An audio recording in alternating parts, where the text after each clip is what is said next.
Friends, welcome to maths maestro. इस video में मैं आप सबका अभिनंदन करता हूं। जैसा कि आपको पता है कि श्योर शॉट जैम 21 सीरीज़ का वीडियो हम अभी रिकॉर्ड करके यूट्यूब पे अपलोड कर रहे हैं आपके बेनिफिट के लिए।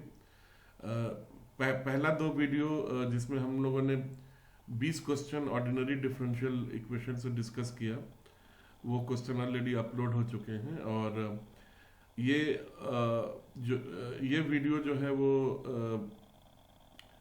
पहला वीडियो है सीक्वेंस एंड सीरीज जिसमें हमने लिया है। इसमें सीक्वेंस एंड सीरीज के 10 क्वेश्चन डिस्कस करेंगे और mostly this questions will be taken as a practice question. ठीक है, इनको सॉल्व करते वक्त हम सब्जेक्ट से रिलेटेड जो है बारीकियों का जो स्मॉल ट्रिक्स होते हैं या स्मॉल छोटी छोटी चीज़ें जिनसे आपको काफ़ी बेनिफिट हो सकता है, वो सारी चीज़ें हम डिस्कस करेंगे इसमें।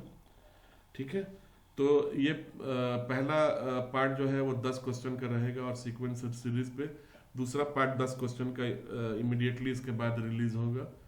तो आप वीडियो के साथ जुड़े रहिए। अगर आपने चैनल को सब्सक्राइब नहीं किया है तो आप चैनल सब्सक्राइब करके बेल आइकॉन को प्रेस कर दीजिए, ताकि जैसे ही नया वीडियो अपलोड मैं करता हूँ आपको इमिडिएटली उसको ऑटोमेटिकली आपको खबर लग जाए उसकी। ठीक है फ्रेंड्स, तो आइए इसमें हम पहला क्वेश्चन देखते हैं। ठीक है, पहला क्वेश्चन ये दिख रहा है, ये कहता है कि एक सीक्वेंस जो है रियल नंबर का है, वो इस तरह से दिया है। तो ये सीरीज नहीं है, ये सिर्फ इसका एक सीक्वेंस है जो एनएस सीक्वेंस है। ठीक है, तो इसका ये मतलब है कि अगर S1 अगर होगा तो हमारे पास ये पोर्शन होगा, S2 होगा तो हमारे पास ये पोर्शन होगा, S3 होगा तो पहला 3 होगा, S4 होगा तो पहला 4 होगा। इसी तरह से ये nth टर्म तक दिया हुआ है। हमें इसमें इन चारों ऑप्शंस में से करेक्ट ऑप्शंस को चूज करना है। तो इसमें हम जो है रूल लगाएंगे जिसमें हम सीक्वेंस को इन्फिनिटी पे टेस्ट करते हैं कि वो कहाँ जाता है। कोई भी sequence when n tends to infinity, if it becomes zero, then we call it a convergent sequence। ठीक है, वो एक पॉइंट एक वैल्यू पे कन्वर्ज हो जाता है। तो इसमें हमारे पास जो दिया है वो क्या दिया हुआ है, Sn।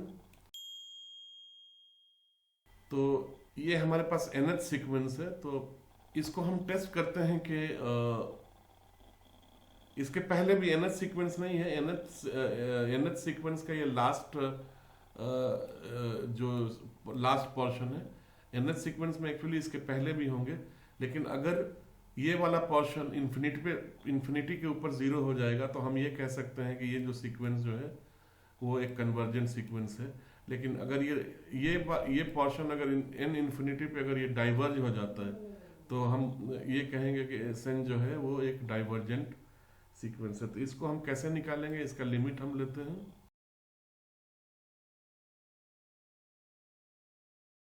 बट जब आप यहाँ पे देखेंगे तो आपको याद होगा limit x tends to zero sine x oblique x is equal to zero. The same will apply यहाँ पे, जो कि n इन्फिनिटी है, तो since n is in the denominator this portion will become 1। Okay, तो ये हमको मिलेगा यहाँ पे 1:2।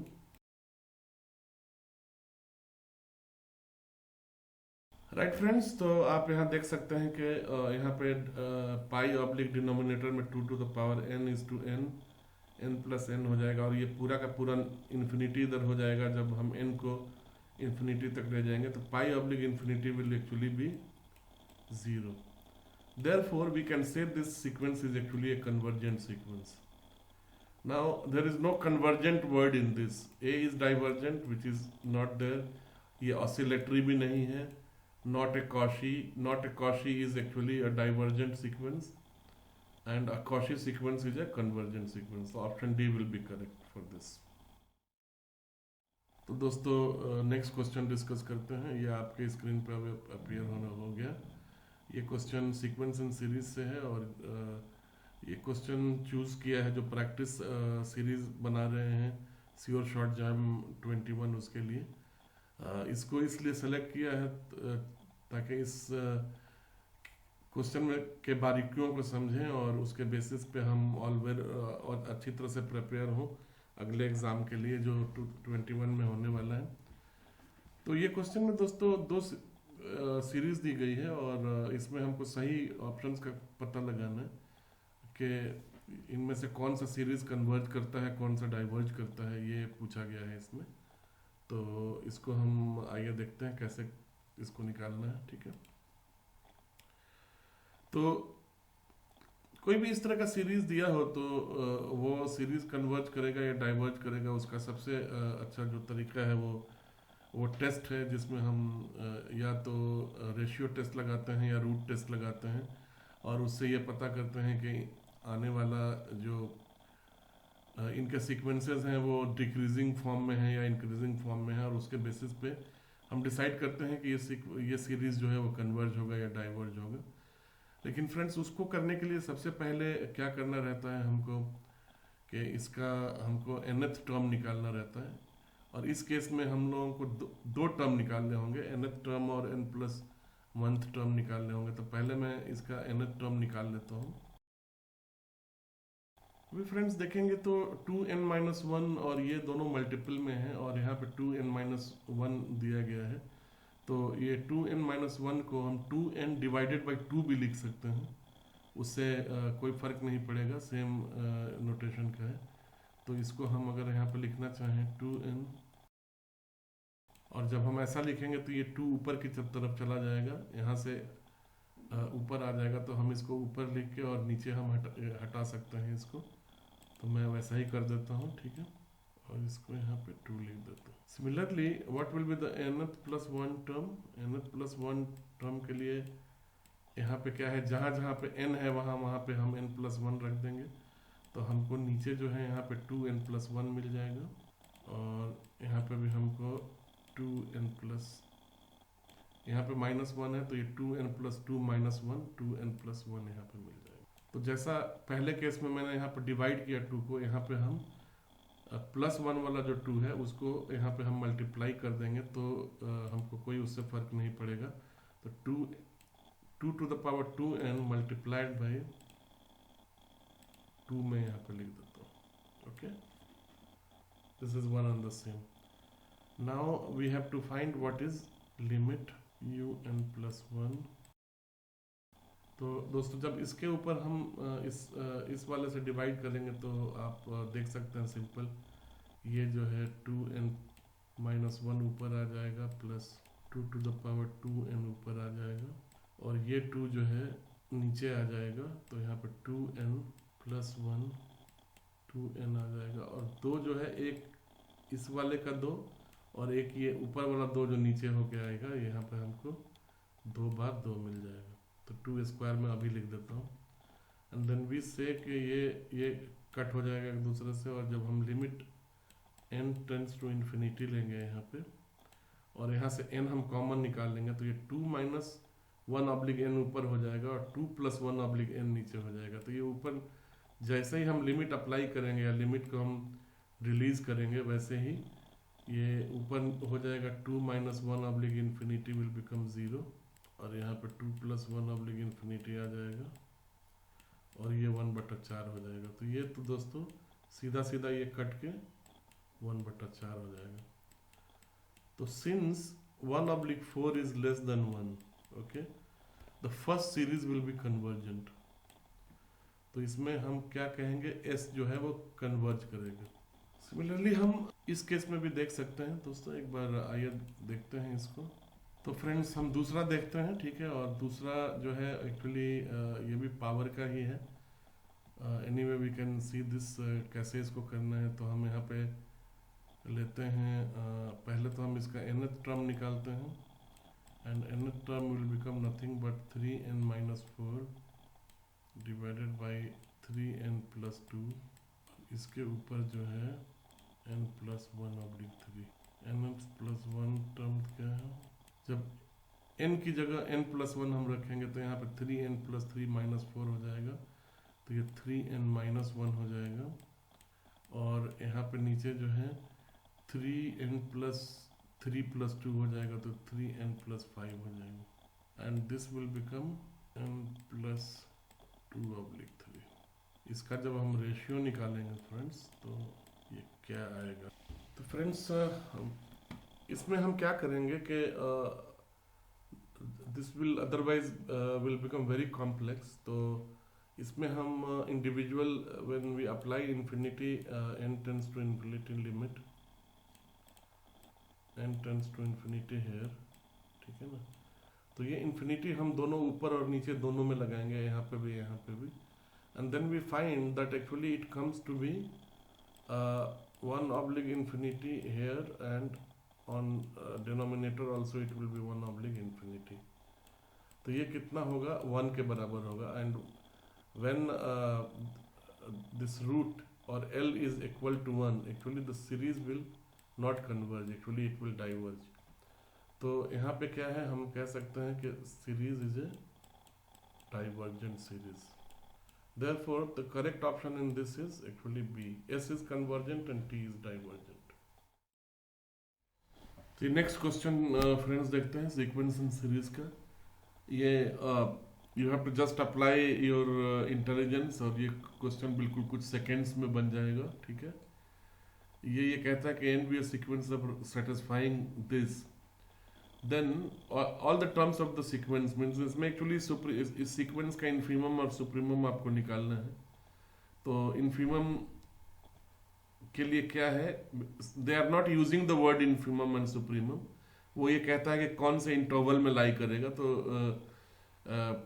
उसमें कुछ देखने का नहीं है। पहला तो क्या है इसका, the first sequence A1 is already given and which is 1, it means all the other sequences will be greater than this number, or should be greater than this number।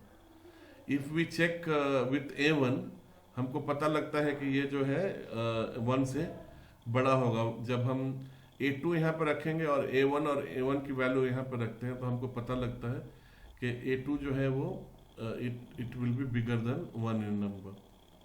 अभी क्या है, when a sequence becomes infinitely large, an plus 1 and an will be treated as same or equal, ठीक है ना। तो हम इन दोनों को अगर x मान लें, तो this will at n is equal to infinity, this will become 4x। For a very large n, actually an and an plus 1 will be almost same, okay। तो ये इसको हम ऐसे लिख देंगे, assuming that this is going to be same and equal to x। अभी क्या है फ्रेंड्स, 4 oblique x में से 3 minus x करेंगे, तो ये जो है 1 oblique x हो जाएगा। Here we get 1 oblique x। 81 to the power 1 oblique 4 will be similar, 3 9 9 जा 81, तो ये x is equal to 3 आएगा। यानी कि ये मतलब इसका ये हुआ कि an plus 1 या an, ये जो है इसका वैल्यू 3 होगा। तो the other limit which is supremum actually will be equal to 3, right. When it says equal to 3, then for this actually this will be correct, it will be in the interval of 1 and 3। अगला question friends आपके screen पे appear हो गया। ये एक sequence दिया है un, and it says let L be limit n tends to infinity un। ये कुछ भी नहीं बल्कि डाइवर्जेंस और कन्वर्जेंस का ये है। When we know when L is less than 1 the sequence will converge, otherwise it will diverge. तो we need to check what will happen to this sequence when n tends to infinity। तो un जो है हमारे पास,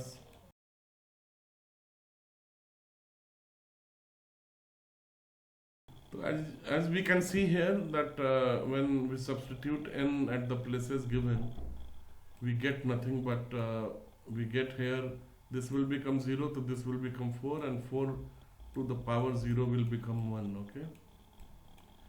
And we get L is equal to 1, we actually suggest that actually the sequence is actually divergent, it will actually diverge, okay। So option D is the correct option in this case।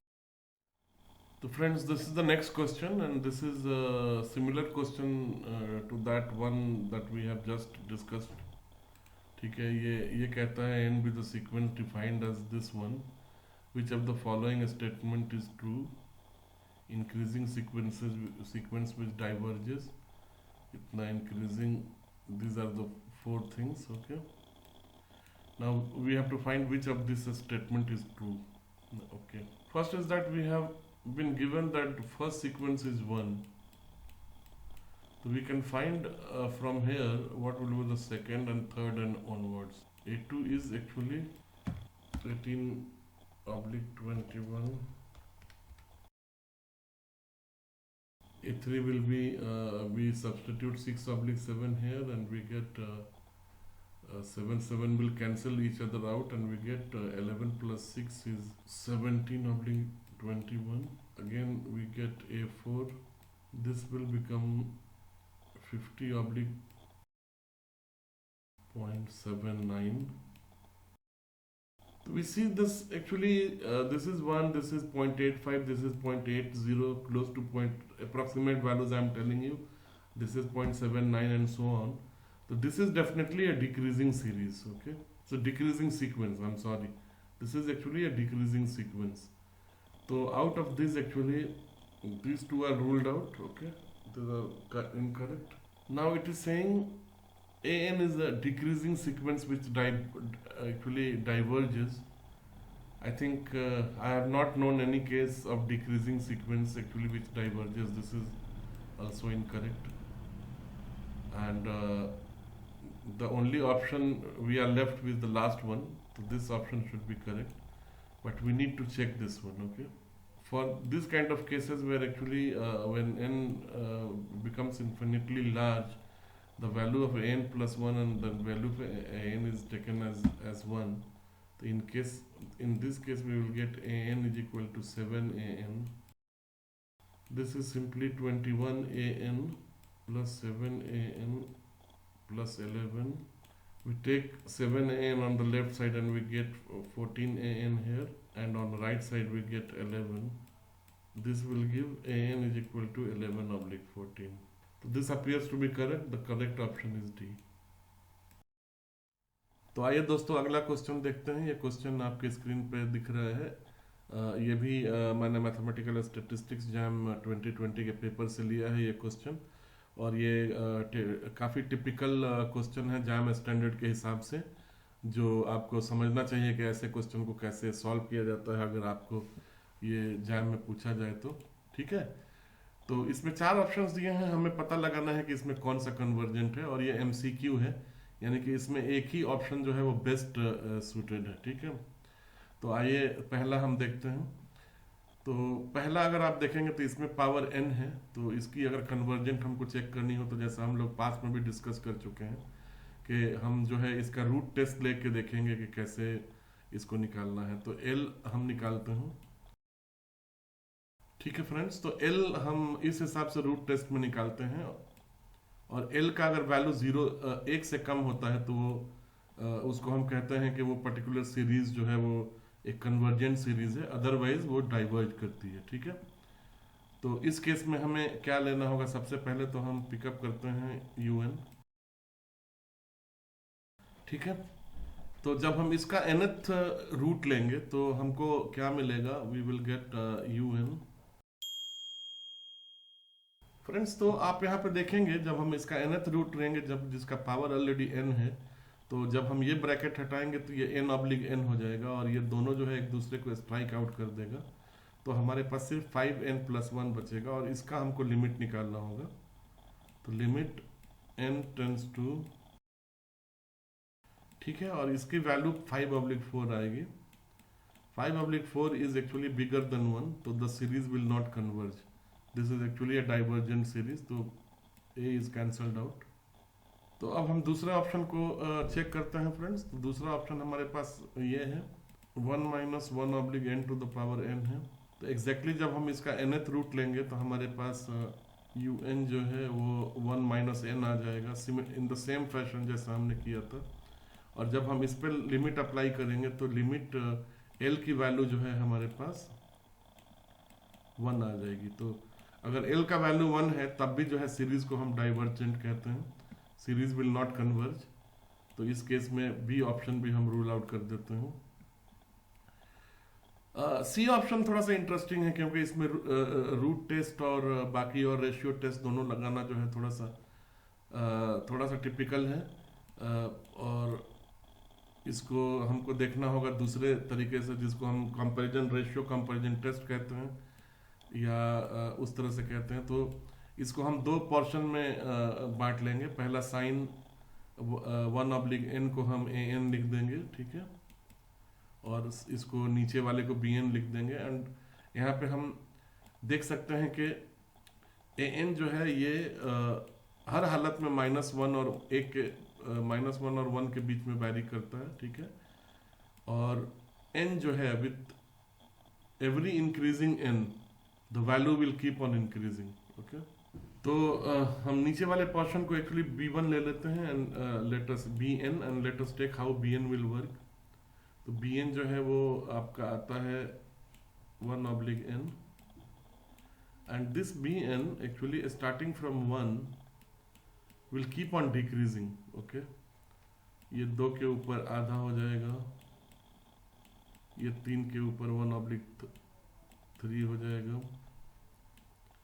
ये 4 के ऊपर 1/4 हो जाएगा।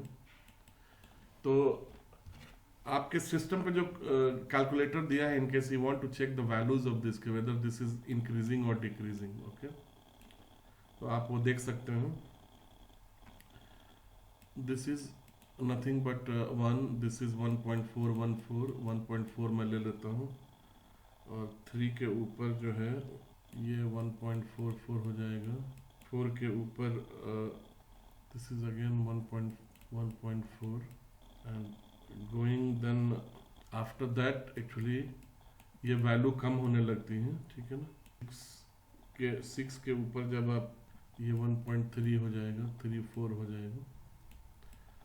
तो दोस्तों आपको इस तरह की कोई चीज़ कंप्यूट करके देखनी है, आपको अपने आंखों से देखना है कि ये सीरीज किधर जा रही है। तो जो कैलकुलेटर दिया रहता है, आप जब एग्जामिनेशन अटेम्प्ट कर रहे होते हैं, उस कैलकुलेटर को यूज़ करने से आपको बिल्कुल हेजिटेट नहीं करना चाहिए। इससे आपको अंदाज़ा लग जाएगा, क्योंकि अल्टीमेटली कोई ज़रूरी नहीं है कि हमको ऑप्शंस के लिए बिल्कुल इसका पक्का रिजल्ट पता होना चाहिए। हमको अगर ये डायरेक्शन भी पता लग जाए कि ये किस सब तरफ जा रहा है, उसके बेसिस पे भी हम ये डिसीजन ले सकते हैं कि ये कन्वर्जेंट होगा या डाइवर्जेंट होगा। तो यहाँ पे फ्रेंड्स हम क्या देखते हैं कि जो bn है, bn series with every increase of n the value is actually decreasing albeit with slow rate, but value जो है वो नीचे आहिस्ता आहिस्ता कम होता जाता है।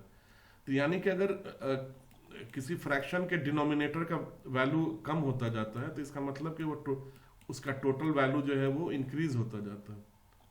तो if suppose bn is the sequence of bn is in the decreasing order, 1/bn will be actually in increasing order. 1/bn will go up, it will increase, and जब n जो है काफी बड़ा हो जाएगा infinitely, तो this 1/bn will actually become a divergent.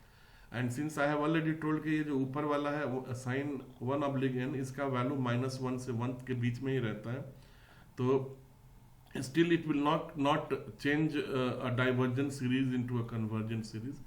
तो जैसा कि हम कंपैरिजन रेशियो टेस्ट से जानते हैं कि अगर एक सीरीज डाइवर्ज कर रही है तो पूरी की पूरी सीरीज भी डाइवर्ज करेगी। तो 1/bn is actually a divergent, so sin 1/n upon n to the power 1/n is also a convergent series, this will not diverge. तो ये ऑप्शन भी गलत है। तो लॉजिकली उस हिसाब से हमारा डी ऑप्शन जो है सही होना चाहिए इसमें, तो डी सही है। किसी के लिए जो चेक करके देखना चाहते हैं वो ऐसा करके देख सकते हैं, और मैंने इसको चेक करके देखा तो इसकी सीरीज जो है with every increasing in the value of this entire function is actually coming down. तो वो मैं आपको बता, जैसे इसका u1 जो है, तो फ्रेंड्स अगर आप कंप्यूट करेंगे तो आप देखेंगे कि ये सीरीज कन्वर्ज कैसे करेगी, because with every subsequent succeeding sequence is smaller than the preceding one. तो u1 जो है वो 0.45 के बराबर आता है, u2 जो है वो 0.17 के बराबर आता है, U3 जो है वो 0.09 के बराबर आता है, U4 जो है वो 0.06 के बराबर आता है, एंड सो ऑन। आप कैलकुलेटर यूज़ करके देखना चाहें तो आप कुछ ही मिनट्स में, 1 मिनट में 5-6 सीरीज जो है, अगर आप कैलकुलेटर यूज़ करके देखना चाहते हैं तो आप पहले के 5 या 6 टर्म्स आप देख सकते हैं, और ये अगर मोनोटोनिकली डिक्रीजिंग है तो इसका मतलब कि सीक्वेंस जो है वो कन्वर्जेंट होगा, और ये मोनोटोनिकली डिक्रीजिंग सीक्वेंस है तो ये सीक्वेंस जो है वो एक्चुअली इन्फिनिटी पे कन्वर्ज हो जाएगा। The option is correct, option is option D.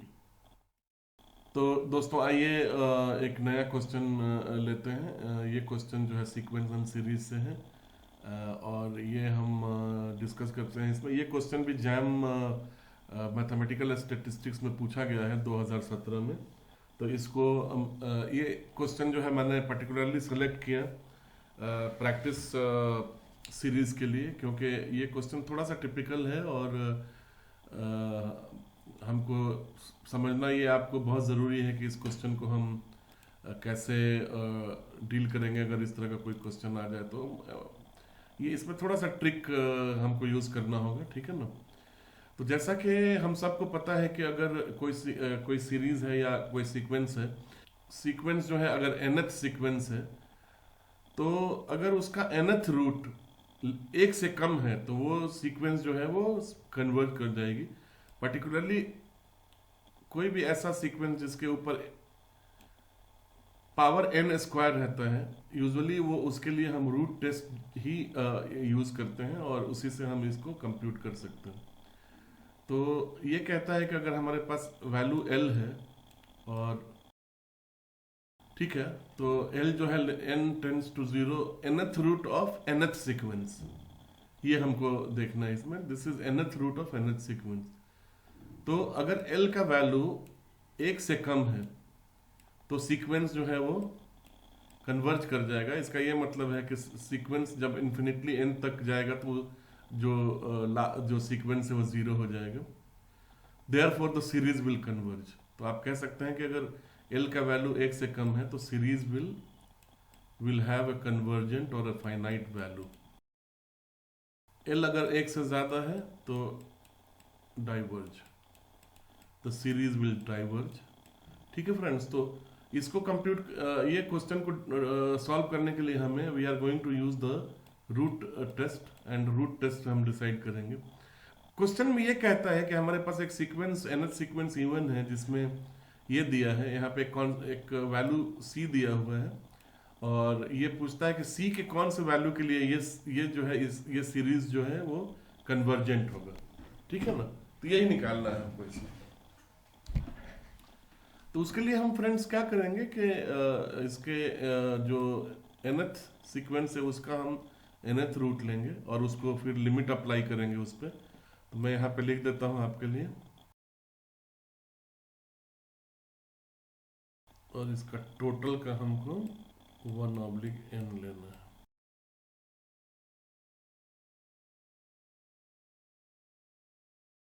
तो इससे दोस्तों एक n चला जाएगा और ये जो है 1 हो जाएगा n कट के, तो हमारे पास क्या बचेगा 1/cn। तो फ्रेंड्स यहाँ पे मैं आइए हम देखते हैं, जैसे लिमिट के रूल के हिसाब से इन दोनों पे लिमिट हम सेपरेटली लगा सकते हैं। तो जब 1 + c/n to the power n पे limit n tends to alpha infinity जब हम अप्लाई करेंगे, तो जैसा कि हमको पता है अगर हमारे पास तो ये इसका वैल्यू जो है e के बराबर होता है। तो सिमिलरली ये जो है इसका वैल्यू जो है जब हम अप्लाई करेंगे तो ये ऊपर जो है e⁻c हो जाएगा,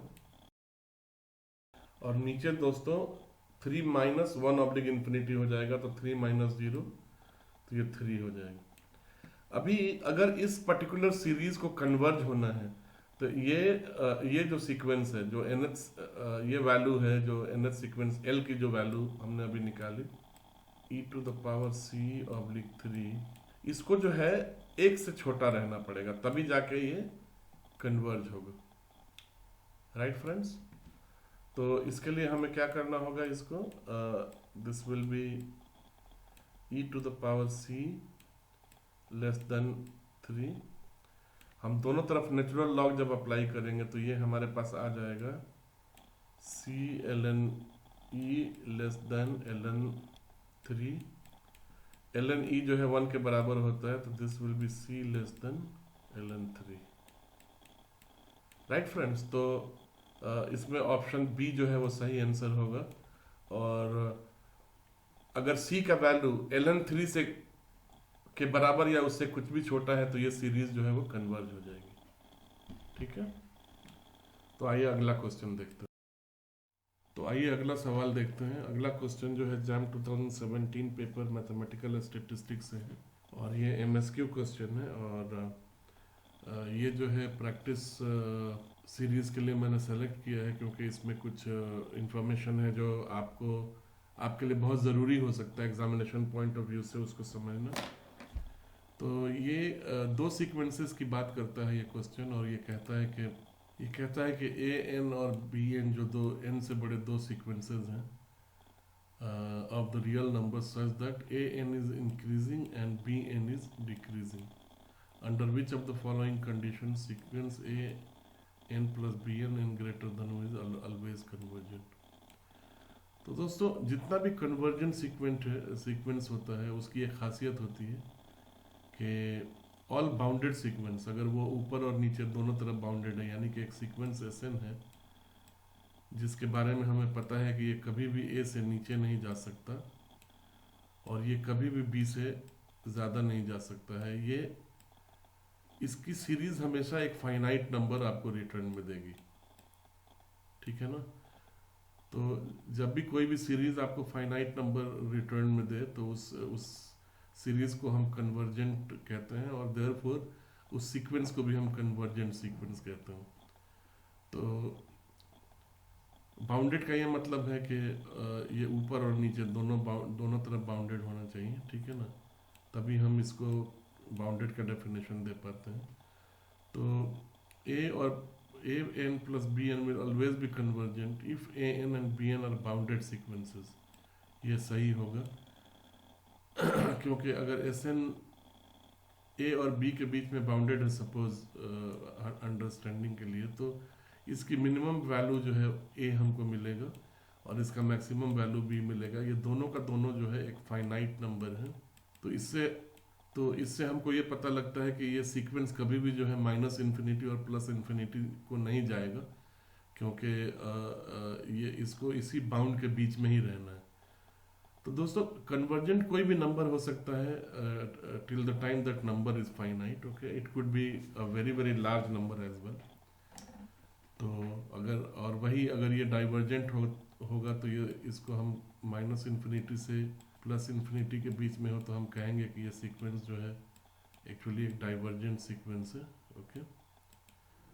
तो इसके हिसाब से ये first option is actually correct. The second option लेटर से इससे कि AN इज बाउंडेड अबव, चूँकि AN एक इंक्रीजिंग सीक्वेंस है, अगर ये ऊपर से बाउंडेड है तो AN जो है AN itself will be A convergent, it will B A convergent sequence. But BN के बारे में क्या है, सिंस BN इज डिक्रीजिंग, अगर BN नीचे से बाउंडेड नहीं रहेगा तो BN के वैल्यू -∞ तक जा सकती है और इवन -∞ तक कोई वैल्यू जाता है तो उसको भी हम डाइवर्जेंट ही कहते हैं। -∞ हो या +∞ हो, the number is very large, -∞ is also divergent. तो ये ऑप्शन जो है आइसोलेशन में सही नहीं होगा। अगर यहाँ पे लिखा रहता है कि AN is bounded above and BN is bounded below, then it might have been correct, जो कि ये वो तीसरे ऑप्शन में दिया हुआ है, ठीक है ना। तो इस केस में A और C ये दोनों सही होगा। दोनों सीक्वेंस दोनों के दोनों बाउंडेड होने चाहिए फ्रॉम बिलो एंड अबव, और वैसा नहीं है तो इंक्रीजिंग सीक्वेंस अबव बाउंडेड होना चाहिए और डिक्रीजिंग सीक्वेंस बिलो बाउंडेड होना चाहिए, तभी दोनों का समेशन जो है वो एक कन्वर्जेंट या बाउंडेड सीक्वेंस देगा। तो दोस्तों इस क्वेश्चन में ऑप्शन A और C जो है वो सही है, ओके। चौथा ऑप्शन का जहाँ तक सवाल है, जो चीज़ दिया हुआ है उससे हम ये पता नहीं लगा सकते कि AN जो है वो प्लस इन्फिनिटी को जाएगा और बी एन अगर माइनस इन्फिनिटी, जब ये तभी सीक्वेंस, ये ऑप्शन तभी सही है, हो सकता है जब ये दोनों को दोनों सीक्वेंस बाउंडेड ना हो। तो अगर एक डिक्रीजिंग अनबाउंडेड सीक्वेंस जो है वो माइनस इन्फिनिटी को जाएगा और एक इंक्रीजिंग बाउंडेड सीक्वेंस है वो प्लस इन्फिनिटी को जाएगा, लेकिन यहाँ पे वो सिचुएशन नहीं है। तो हमारे पास जो करेक्ट ऑप्शन है वो है ए एंड सी। ठीक है दोस्तों। तो दोस्तों आइए अगला क्वेश्चन देखते हैं। ये क्वेश्चन कहता है कि एक एन सीक्वेंस है और वो इस तरह से रिलेटेड है, इसका जो सक्सीडिंग टर्म है वो प्रीसीडिंग सीक्वेंस से इस तरह से रिलेटेड है, और पहला इसका जो सीक्वेंस है वो A1 है और वो 3 से शुरू होता है। तो हमको ये पता करना है कि इनमें कौन सा स्टेटमेंट सही है। तो मोनोटोन सीक्वेंस वो सीक्वेंस होता है जो कि या तो हर स्टेप के बाद आगे बढ़ता जाता है या हर स्टेप के बाद पीछे बढ़ता जाता है, कम होता जाता है। तो जो भी डिक्रीजिंग सीक्वेंस होते हैं उनको हम मोनोटोनिकली डिक्रीजिंग सीक्वेंस कहते हैं, और जो इंक्रीजिंग सीक्वेंस होते हैं उनको मोनोटोनिकली इंक्रीजिंग सीक्वेंस कहते हैं। बट ये दोनों सीक्वेंसेस को मोनोटोन सीक्वेंस कहा जाता है। तो मोनोटोन सीक्वेंस का ये मतलब है जो एक ही दिशा में या एक ही डायरेक्शन में उसका वैल्यू जो है या तो गिरता जाए या कम होता जाए। और यू कैन से कि कोई भी ऐसा सीक्वेंस जो ऑसिलेट नहीं करती, जिसका वैल्यू निगेटिव से पॉजिटिव, पॉजिटिव से निगेटिव नहीं होता, और हर एक सीक्वेंस जो है पहले से या तो बड़ा या पहले से ये या तो छोटा होता जाता है, उसको हम मोनोटोन सीक्वेंस कहते हैं। A N is a bounded sequence.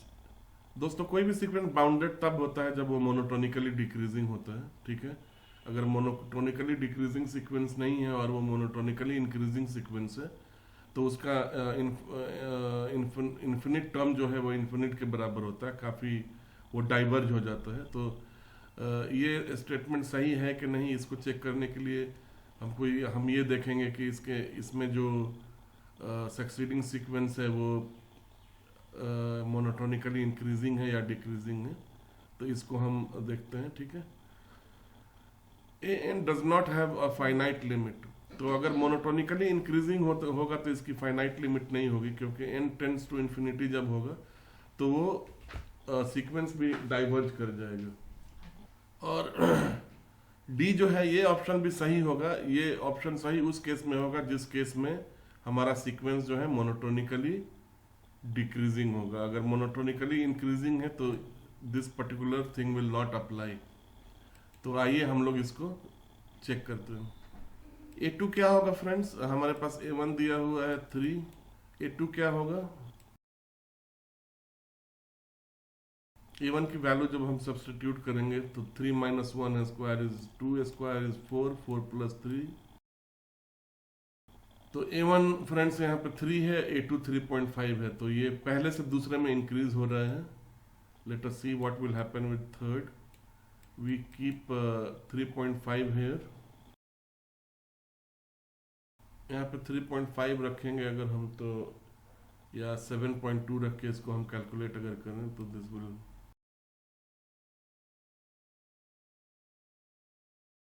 तो ये फ्रेंड्स 37.8 होगा। इसकी वैल्यू 4.625 होगी, 4.625। ये फ्रेंड्स A3 है। तो अभी आप देखेंगे कि जो पहला 3 सीक्वेंस हम लोगों ने निकाला, या पहला 3 सीक्वेंस में देख रहे हैं कि ये बढ़ता जा रहा है, और चूंकि फार्मूला वही है तो कोई रीज़न नहीं है कि इसके बाद का सीक्वेंस आगे नहीं बढ़ेगा।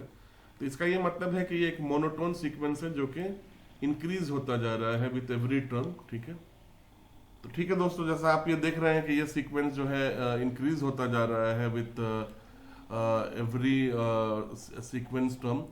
तो when a sequence keeps on increasing with every subsequent sequence is bigger than the preceding sequence, then ये जो है मोनोटोन सीक्वेंस कहते हैं। यानी कि हर एक आने वाला सीक्वेंस जो अपने पहले वाले से ज़्यादा होता जाता है, तो ये एक मोनोटोन सीक्वेंस है। हालांकि ये मोनोटोनिकली इंक्रीजिंग है, लेकिन मोनोटोनिकली इंक्रीजिंग को भी हम मोनोटोन सीक्वेंस कहते हैं। तो ये ऑप्शन सही है। दूसरा, ये बाउंडेड नहीं होगा, क्योंकि जब n टेंड्स टू इन्फिनिटी होगा तो ये इन्फिनिटी के बराबर हो जाएगा। तो ये जो है ऑप्शन इनकरेक्ट है। और एन तो जैसा कि हम लोग ऊपर अभी डिस्कस किए कि इसका कोई इसके जब n टेंड्स टू इन्फिनिटी होगा तो जो हमको ये मिलेगा वो इनफाइनाइट होगा, फाइनाइट लिमिट नहीं होगा। तो ये ऑप्शन सही है। और कोई भी मोनोटोनिकली इंक्रीजिंग सीक्वेंस में n लिमिट लेंगे तो ये हम नहीं अप्लाई कर सकते हैं, तो ये ऑप्शन भी गलत है। ये हमको नहीं मिलेगा क्योंकि हमारा n टेंड्स टू इन्फिनिटी जो है वो पर्टिकुलर चीज़ तो हमको इन्फिनिट के बराबर मिलेगा यहाँ, तो वो 2 के बराबर नहीं होगा। 2 उसी केस में होगा जब ये मोनोटोनिकली डिक्रीजिंग सीक्वेंस हो। तो इसमें फ्रेंड्स ऑप्शन ए और सी ये दोनों ऑप्शंस जो है वो सही है। तो अगला क्वेश्चन हम डिस्कस करते हैं दोस्तों। ये यहाँ पे आपको दिख रहा है, ये सीक्वेंस एंड सीरीज से क्वेश्चन है।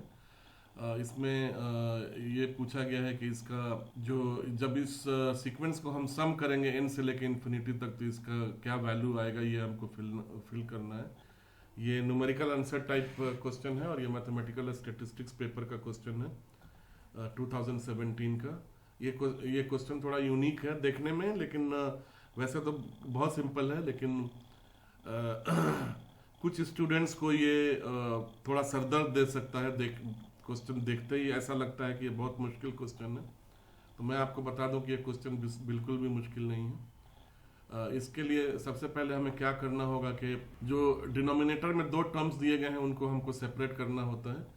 तो हम सबसे पहले इसको सेपरेट करके देखते हैं कि जब हम इसको अलग अलग लिखते हैं तो हमारे पास इधर न्यूमरेटर में क्या आता है। तो इसको हम क्या करेंगे, पहले 1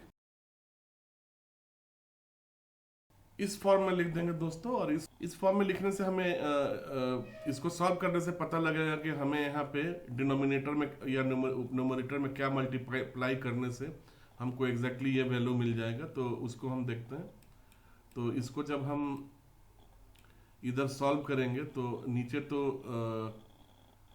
ये बिल्कुल ऐसा ही यही हमको मिलेगा। ऊपर क्या मिलेगा, 3 + 2n स्क्वायर - 3 - 1n स्क्वायर। तो इसको हम सीधा 9 square plus 3 × 2 = 6 × 2 = 12n 9 square plus 12n + 4 लिख सकते हैं। और इस वाले पोर्शन को इसमें सब्ट्रैक्ट करके लिख सकते हैं।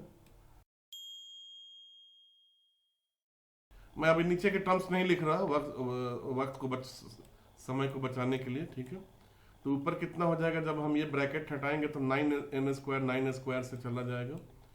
और इधर जो है ये -6n है, तो ये माइनस इसको जो है +6n बना देगा। तो हमारे पास यहाँ पे 12n + 6n 18n आ जाएगा। और यहाँ पे 4 है और यहाँ पे +1 है, तो ये माइनस, तो ये 4 और ये -1 इसको माइनस कर देगा, तो 4 - 1 3 आ जाएगा तो हमारे पास, ठीक है दोस्तों। तो आप यहाँ पे क्लियरली देख सकते हैं कि जो इसका न्यूमरेटर है एग्जैक्टली यहाँ पे भी हमको न्यूमरेटर यही मिल रहा है। तो इसका ये मतलब है कि इस पूरे एक्सप्रेशन को हम सिर्फ ऐसे लिख सकते हैं। अगर हम सिर्फ ऐसे भी लिखते हैं तो हमको ये पूरा एक्सप्रेशन मिल जाता है, ठीक है। तो आइए इसको ऐसा ही करते हैं हम। तो हमको UN जो है इसके बराबर मिल गया, ठीक है। अभी क्या निकालना होगा हमको, अगर हमको ये देखना है कि ये किस तरह का पैटर्न बनाता है और ये कैसे जाता है, तो हमको सबसे पहले E1 निकालना होगा। तो E1 के लिए हमको N1 यहाँ पे सब्सटीट्यूट करना होगा। तो ये क्या आएगा हमारे पास, 3:1 = 3 - 1:2 2 स्क्वायर = 1/2 स्क्वायर माइनस यहाँ पे 1 रखेंगे तो 3:1 = 3 + 2 5 1 - 5 स्क्वायर। सिमिलरली जब हम 2 रखेंगे तो यहाँ पे क्या मिलेगा, 3 × 2 = 6 - 1 = 5 and this is 5 square, so we get 1/5 square here minus 3 × 2 = 6 + 2 is 8 square हमको इधर मिलेगा। In the same fashion you will get and so on and so forth, you will keep on getting. Now this series actually is starting from 1 and going to infinity.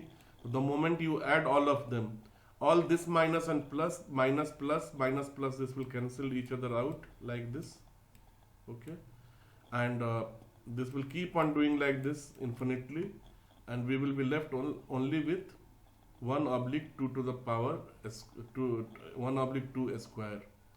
So what we get is summation of n is equal to 1